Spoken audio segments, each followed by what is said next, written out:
Part 1. Caesar Augustus, Rome's first emperor who wanted to look like he wasn't an emperor. Hey guys, welcome back to my channel. Tonight we begin with marble temples, sandals, and the eternal hum of political scheming. So, dim the lights, grab whatever beverage makes you feel vaguely imperial, and let's drift back about 2,000 years to meet the man who created the Roman Empire while pretending he didn't. Yes, Caesar Augustus, the first emperor of Rome, though if you had said that to his face, he probably would have smiled politely and reminded you he was just the first citizen. Of course he was, because nothing says definitely not a dictator like controlling the entire Mediterranean with absolute power. Let's float gently into his origin story, one of those you wouldn't believe it if it weren't history situations. A humble beginning with heavy nepotism. Our boy Augustus started life as Gaius Octavius in 63 BCE, which sounds humble enough. His family wasn't dirt poor, but they also weren't exactly the glittering elite of Rome. They were from a town called Velitrae, a place nobody really bragged about being from. Think of it as the ancient Roman equivalent of a suburb that keeps insisting it's a city. But Octavius had one great advantage. His great-uncle was Julius Caesar. Yeah, that Julius Caesar, the general, the conqueror, the stabbed 23 times in the Senate guy. So from a young age, Octavius had the rare luxury of knowing that family dinners could involve casual talk about empire building and military reform. Julius Caesar took a liking to the kid, probably because Octavius was smart, quiet, and knew when to nod instead of talk.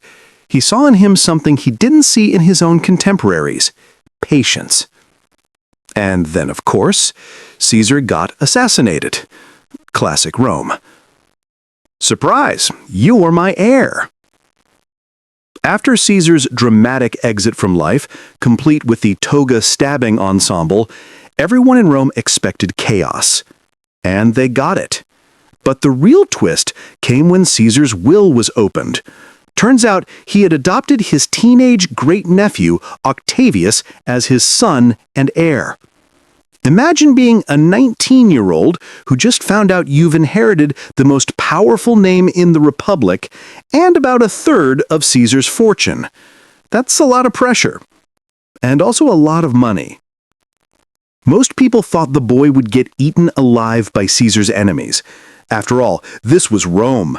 Senators were sharpening their knives before breakfast.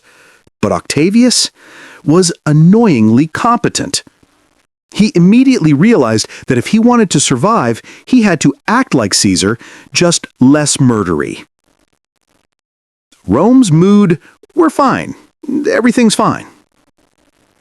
Rome in 44 BCE was a political dumpster fire. Caesar's assassination had left the Senate divided, armies confused, and ordinary Romans mostly concerned about when the next grain shipment would arrive.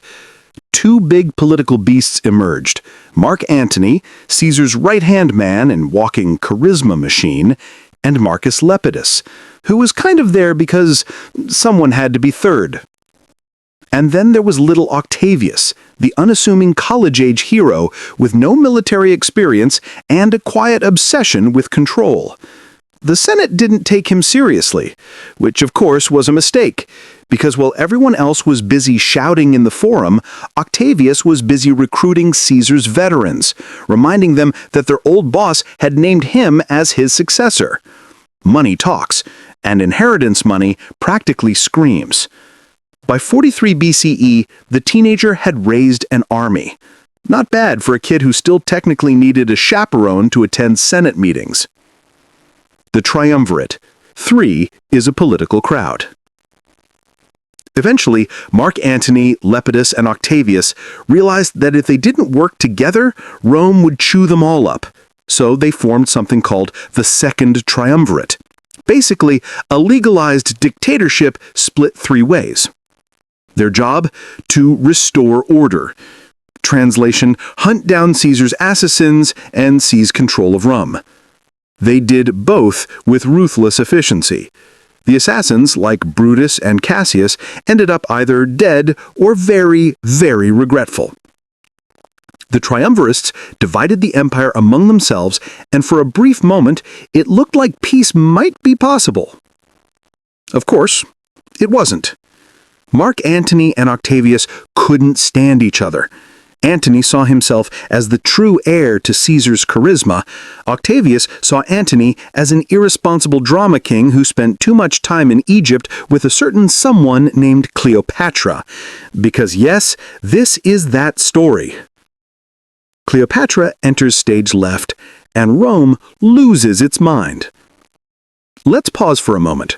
Cleopatra, Queen of Egypt, multilingual genius, and professional empire entangler, had already been romantically linked with Julius Caesar. So naturally, after Caesar's death, she paired up with his heir's rival. Mark Antony and Cleopatra became the ancient world's power couple, dramatic, rich, and absolutely terrible at PR. While Antony threw lavish feasts and dressed like a pharaoh, Octavius stayed in Rome, acting like the responsible adult of the empire. He cultivated an image of quiet dignity, the kind of guy who probably wrote laws while sipping watered wine and sighing about civic duty. Rome loved it. Antony became the scandal, Octavius became the savior. Propaganda, the ancient art form. You have to give Augustus credit. The man understood marketing centuries before Instagram. He launched a campaign painting Antony as the corrupted Roman who'd gone native in Egypt. Cleopatra, of course, was the wicked temptress.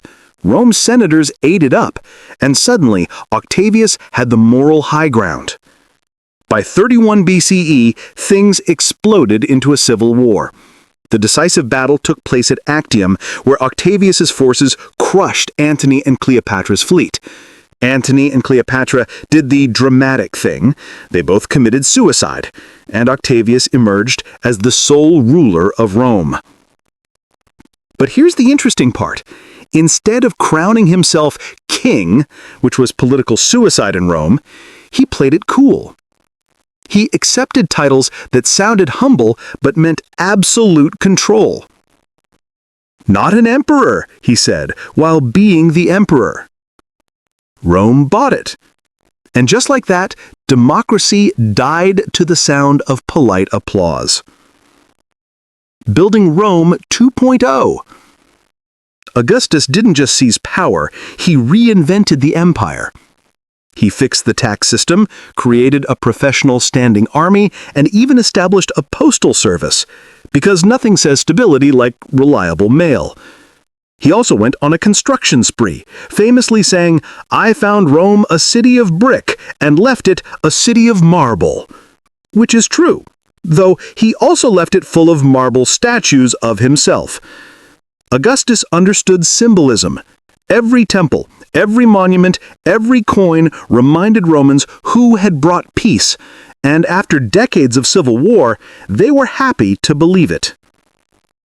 The Emperor at Home, a study in contradictions. Despite all his power, Augustus lived surprisingly modestly, at least compared to his peers. He ate simple food, wore simple clothes, and avoided the wild feasts that had defined Roman high society. But don't mistake that for humility. His simplicity was political theater, the emperor version of saying, "No, I'm just like you," while sitting on a golden throne. His personal life, however, was complicated. He married several times, mostly for politics. His final wife, Livia Drusilla, was sharp, composed, and terrifyingly good at surviving in Roman politics, which probably means she was brilliant. Together, they build the image of a moral, family-oriented regime, Rome's golden couple. Except behind the scenes, Augustus's family life was anything but golden.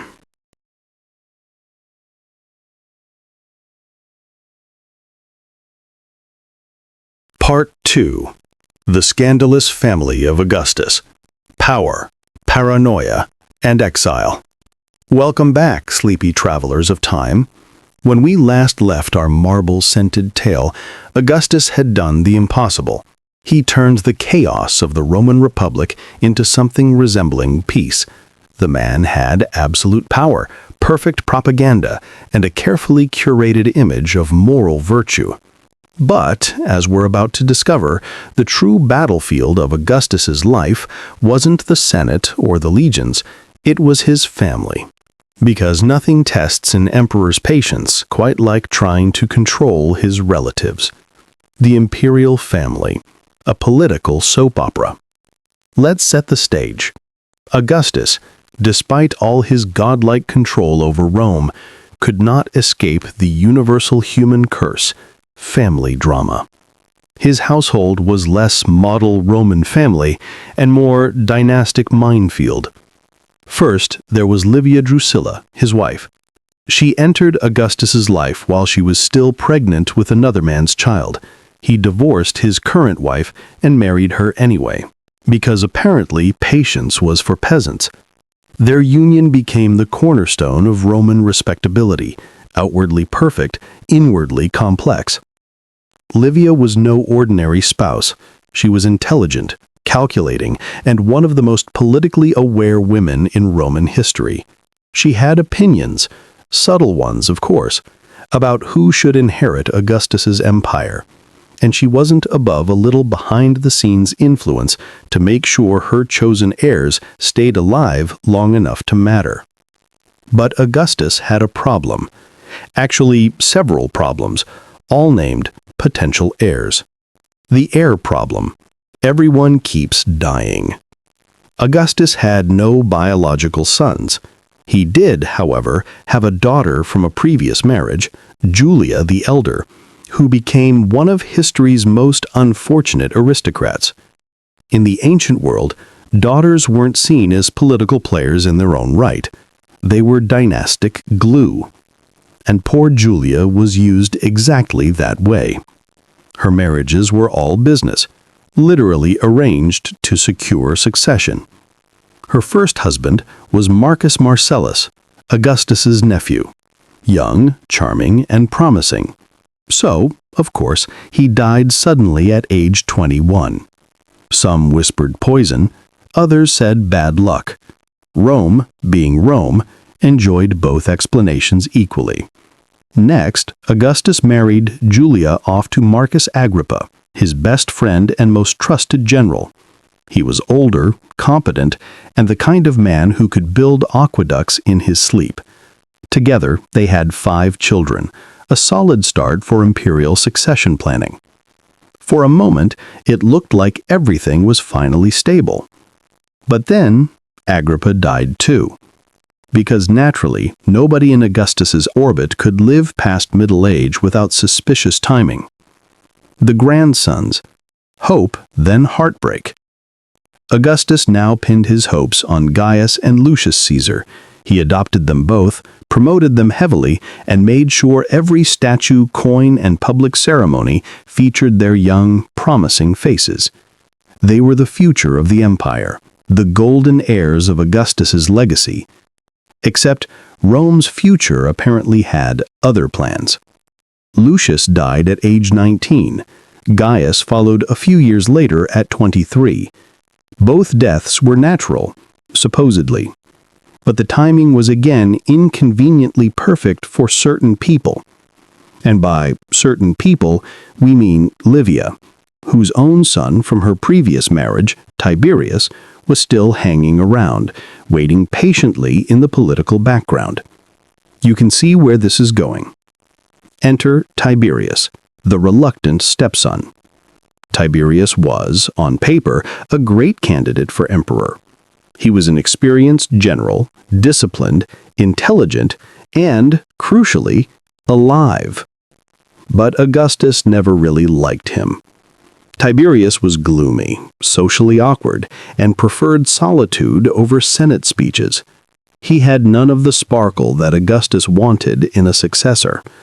But after Gaius and Lucius both died, Augustus didn't have many options left.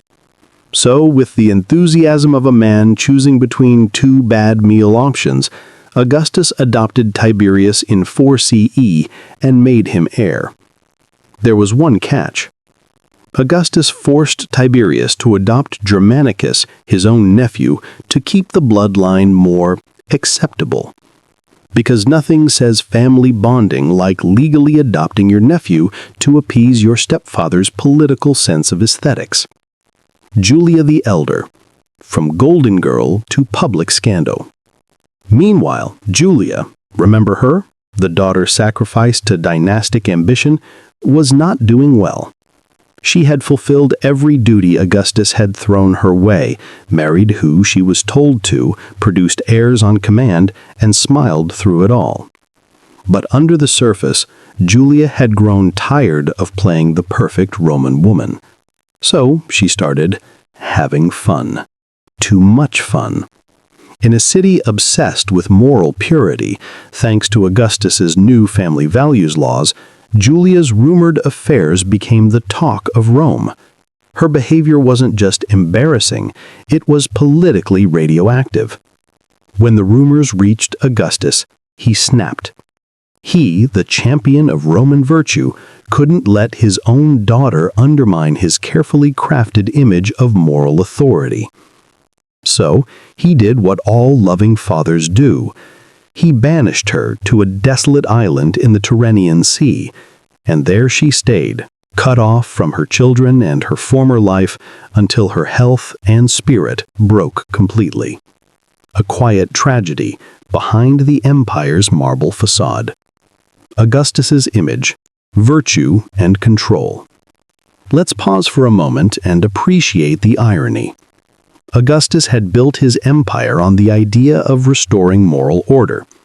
He passed laws to punish adultery, limit luxury spending, and encourage family values. Meanwhile, his own family was imploding spectacularly. It's like if your local wellness guru's house was secretly on fire. But Augustus handled it the way he handled everything, with calm, cold precision. He didn't rant or rage, he simply erased. Those who failed him disappeared from public memory. Names were removed from inscriptions. Statues vanished. It was the ancient version of hitting delete on your dynasty's group chat. The later years. Rome's calm before the storm.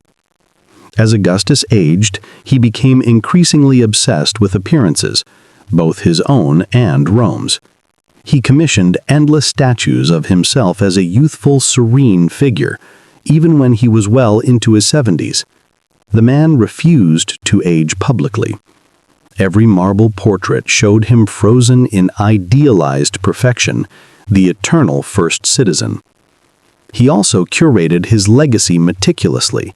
He wrote his own epitaph, Res Gestae Divi Augusti, the deeds of the divine Augustus, a polished list of everything he wanted people to remember. It's like an ancient resume, except with a few missing scandals and slightly exaggerated achievements. The death of Augustus.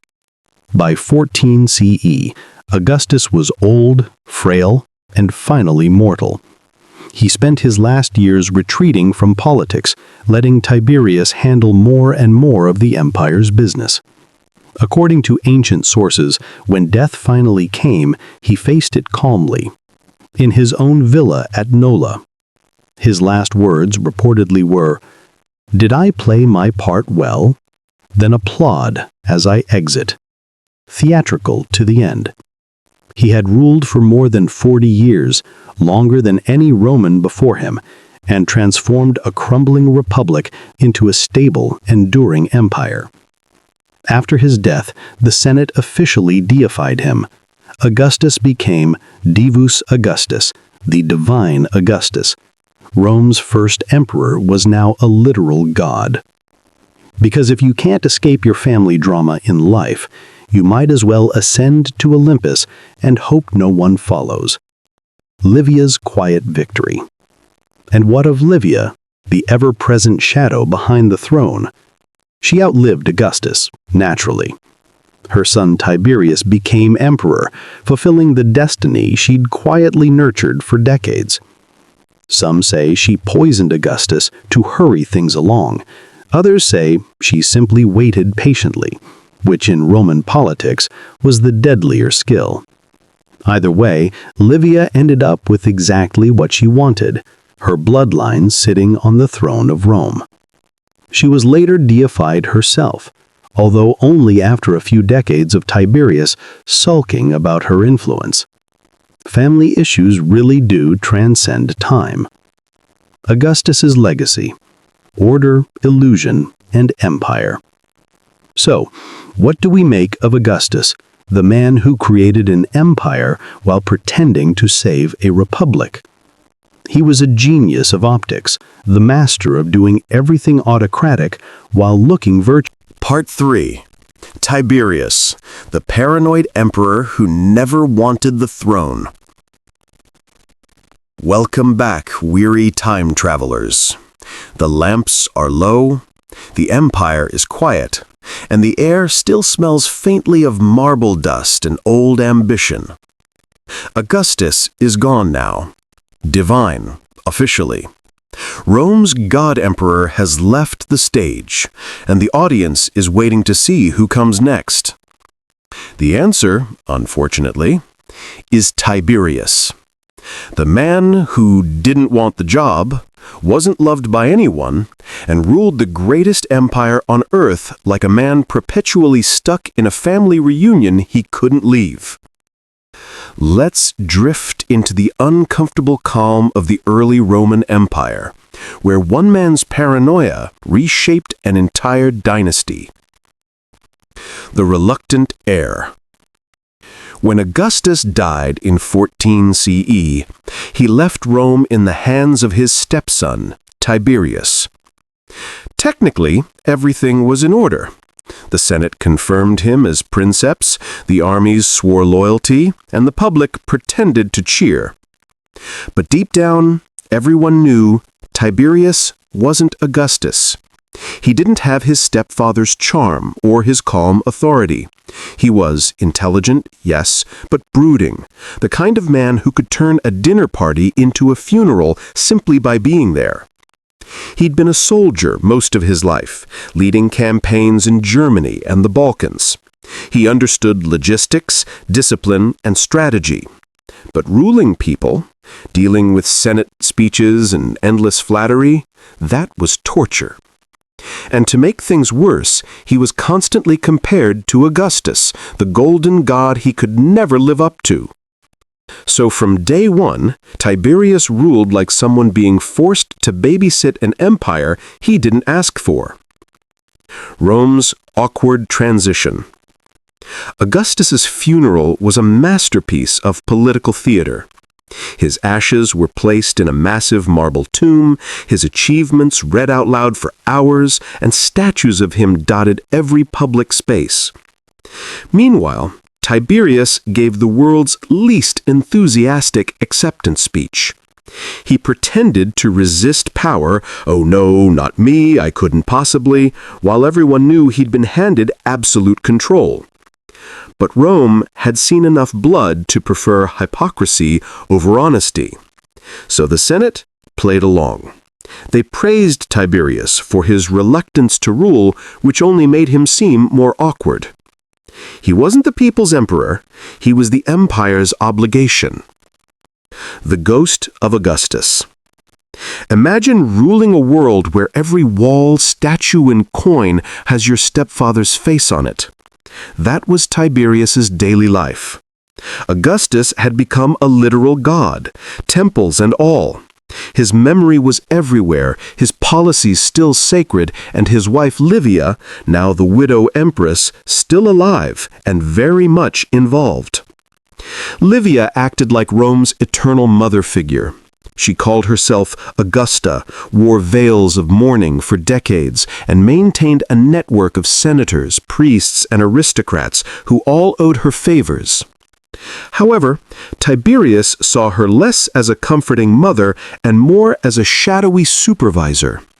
She'd spent half his life manipulating the family tree to get him on the throne, and now that he was there, she didn't seem to plan on letting go. Their relationship became a cold war fought in whispers and polite dinners. Ancient gossip suggested he even moved out of his house just to breathe easier. Trouble in the ranks. One of Tiberius's first challenges came from where all Roman trouble started, the army. When Augustus died, his soldiers expected bonuses, land, and general adoration. Instead, they got Tiberius. Mutinies broke out in the legions stationed in Germany and Pannonia. Soldiers complained about harsh discipline and unpaid wages. It was the empire's version of, "We love the old boss better." Tiberius, of course, didn't go himself. He sent his adopted son, Germanicus. Ah, Germanicus. Tall, charming, handsome, beloved by soldiers, adored by the public, everything Tiberius wasn't. Germanicus handled the mutinies with grace and charisma, then launched a few impressive campaigns to restore Roman pride. He was the perfect poster boy for the empire. Naturally, Tiberius hated him. Germanicus wasn't just talented, he was the great-nephew of Augustus, the father of future emperors, and the man everyone quietly hoped might replace Tiberius one day. He also happened to be married to Agrippina the Elder, Augustus's granddaughter, who was equally adored and equally opinionated. Together they were the golden couple of Rome, glamorous, noble, and annoyingly alive. So when Germanicus suddenly died in Syria in 19 CE, people didn't buy the natural causes story. Rumors spread that he'd been poisoned, maybe by the governor of Syria, maybe by agents of Tiberius, maybe even with Livia's blessing. Whatever the truth, the result was chaos. Rome plunged into mourning. Statues of Germanicus appeared everywhere. Agrippina publicly blamed the emperor. And Tiberius, instead of expressing sympathy, retreated further into isolation, fueling the rumor mill even more. The rise of Sejanus, a dangerous friend. With the empire's mood turning sour, Tiberius needed someone he could actually trust. Enter Lucius Aelius Sejanus, the head of the Praetorian Guard, Rome's elite imperial bodyguard. Sejanus was ambitious, charming, and knew exactly how to flatter a paranoid emperor. He reorganized the Guard into a powerful political force and moved their barracks closer to the city center, which, historically speaking, is never a good sign. He became Tiberius's right-hand man, his advisor, and possibly his only friend. And like all good political friends, Sejanus quickly began plotting how to become more than that. Step 1. Eliminate the competition. Agrippina and the heirs. Remember Agrippina the Elder and her sons, the remaining heirs of Augustus's bloodline. Sejanus saw them as threats, so he whispered into Tiberius's ear, painting them as conspirators, arrogant and dangerously popular. It worked. Agrippina and her sons were accused of plotting against the emperor. She was exiled to a remote island, her sons were imprisoned or executed. Rome's golden family was reduced to scattered exiles, their memory carefully erased. By now, the empire had learned that when someone disappeared quietly under Tiberius, you didn't ask why. Retreat to Capri. As Rome sank into fear and rumor, Tiberius made a decision that still puzzles historians. He left. In 26 CE, he abandoned the capital and moved to the island of Capri, claiming he needed rest. In truth, he was tired of the Senate, the city, and the endless gossip about his cruelty. Capri offered cliffs, sea views, and enough distance from humanity to keep him sane, or at least entertained. Sejanus stayed behind in Rome, running the empire in his absence. At first, it seemed efficient, but power unattended rarely stays loyal. Sejanus overreached. From his marble villa on Capri, Tiberius wrote letters of state and watched reports drift in, all filtered by Sejanus. Meanwhile, Sejanus began acting like emperor in everything but name. He courted senators, built alliances, and even got engaged to Tiberius's daughter-in-law. For a while, it looked like he might actually succeed in becoming Rome's next ruler. But Tiberius, for all his paranoia, was not stupid. In 31 CE, he struck back with a letter. He sent a message to the Senate praising Sejanus, right until the middle of the letter, where the tone suddenly changed. It turned into an accusation, treason, conspiracy. The Senate froze. Then they did what Romans always did when confused. They executed first and asked questions later. Sejanus was strangled and his body thrown down the Gemonian stairs, a public reminder that friendship with emperors was a temporary career. Tiberius had removed his last ally, and now he was completely alone. The emperor in isolation. After Sejanus fell, Tiberius's paranoia reached new heights. He ordered endless investigations into treason, revived old accusations, and unleashed a wave of secret trials. Rome's elite lived in constant fear. Even praising the wrong person could get you killed. Tiberius stopped visiting the city entirely. Capri became both his sanctuary and his prison. Ancient gossip. Part 4. Caligula, the emperor who thought he was a god and acted like it. Welcome back, night historians.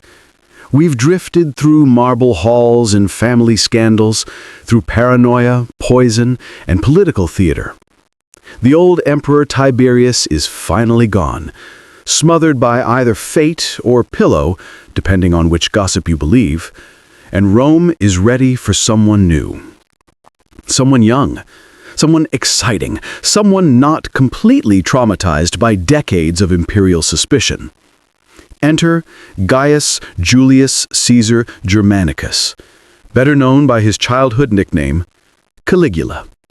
It means little boots. Yes, the future emperor of Rome was literally named after his baby shoes. Because when you're raised in army camps surrounded by adoring soldiers, you get nicknames that stick forever. Let's dim the torches and slip into Rome's most infamous reign, a story that starts with joy, slides into madness, and ends in blood. The Golden Beginning. When Caligula became emperor in 37 CE, Rome collectively exhaled. After years of Tiberius's grim isolation and paranoia, here was the opposite. A handsome, cheerful, charismatic young man, the beloved son of Germanicus and Agrippina the Elder, grandson of Augustus's bloodline.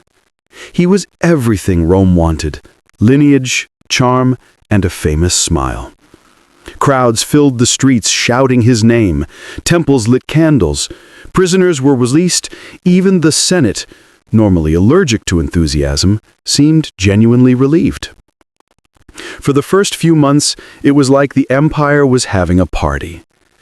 Caligula lowered taxes, honored his dead relatives, gave bonuses to the soldiers, and threw spectacular games in the Colosseum. He even brought back the bones of his mother and brothers, whom Tiberius had exiled and erased. It felt like justice, like a new golden age. But as Roma was about to learn, golden ages have expiration dates. The illness that changed everything. A few months into his reign, Caligula fell gravely ill. Some say it was a brain fever, others suggest poisoning. Whatever it was, he barely survived, and when he recovered, he wasn't the same. The man who'd started as a bright, benevolent ruler now seemed distant, erratic, and increasingly cruel. Maybe the illness changed his mind. Maybe the power did, or maybe it was always there, waiting. Rome's favorite son was about to become its worst nightmare. A taste for the divine. Caligula began to show an unusual interest in his own godhood. Of course, Roman emperors were worshipped after death. That was normal. Caligula decided to skip the waiting period. He started appearing in public dressed as Apollo, Jupiter, and sometimes Venus, because why limit yourself? He demanded temples dedicated to his living divinity. Priests had to offer sacrifices in his name. At one point, he even installed a statue of himself in the Temple of Jerusalem, which went over about as well as you'd expect. He wasn't pretending to be a god. He believed it. And that's when Rome realized the party was over. Family issues again. Caligula's relationship with his sisters was complicated.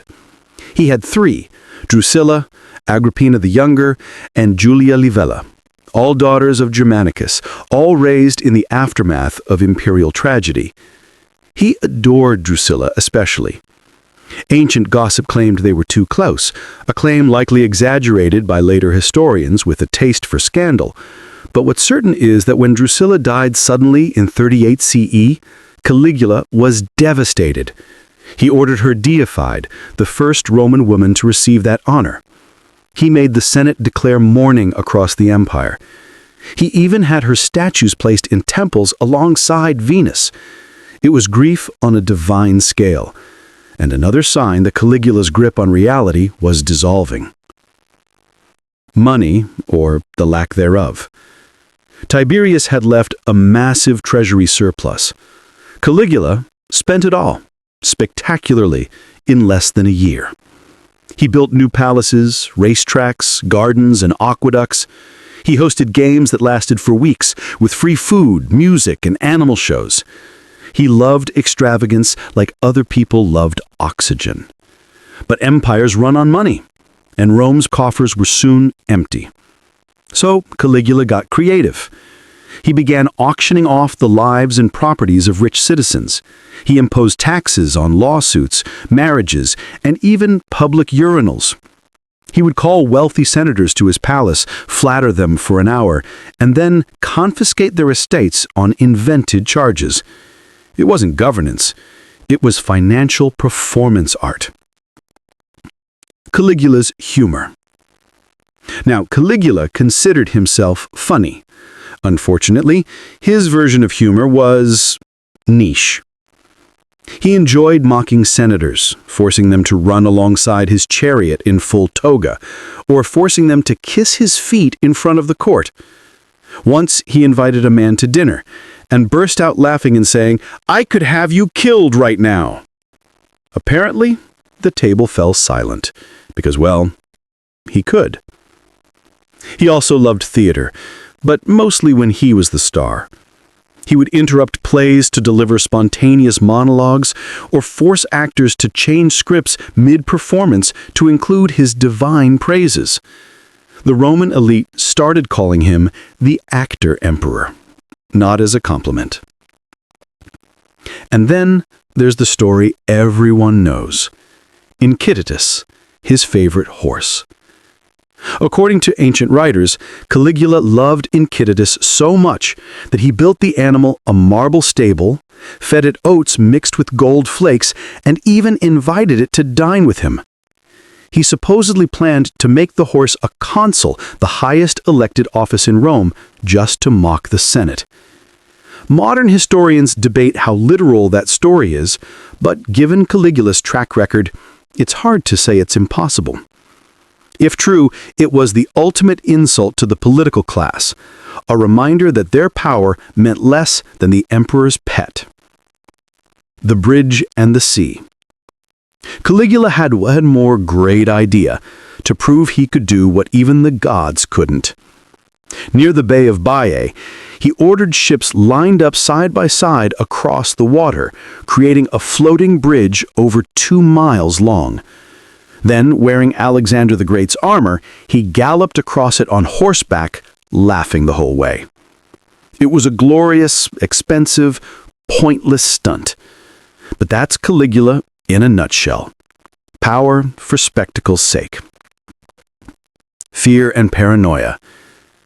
As the years passed, his behavior grew darker. He executed senators, equestrians, and even members of his own family. He exiled his sisters, accusing them of conspiracy. He reportedly had entire audiences killed just to fill execution quotas. Rome, once adoring, now lived in terror.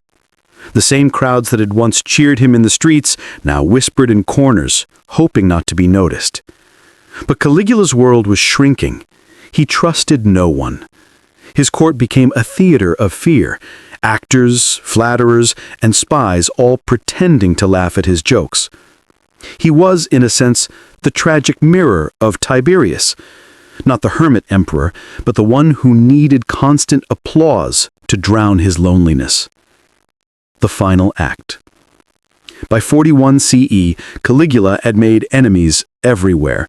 Senators, generals, even his own guards. The plot came from within his inner circle.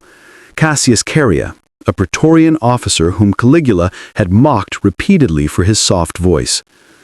On January 24th, during a festival, Caria and several guards ambushed the emperor in a passageway under the Palatine Palace. They struck him down with 30 stab wounds. His wife and infant daughter were murdered shortly after. Just like that, the man who thought himself a god died as an afterthought of palace politics. Aftermath. The empire shrugs. When word of his death spread, there was confusion, not mourning. The Senate briefly considered restoring the Republic, a lovely idea that lasted about 5 minutes before the Praetorian Guard dragged Caligula's uncle Claudius out from behind a curtain and proclaimed him emperor. Rome had learned its lesson. Emperors might go mad, but the system stayed. Caligula's legacy. So what do we make of him, the mad emperor? It's hard to separate myth from reality. Ancient historians like Suetonius and Cassius Dio clearly hated him and probably exaggerated his excesses. Some of his stories are too theatrical even for Caligula. But the core truth is this: he ruled by spectacle. He turned power into performance. And in doing so, he revealed something uncomfortable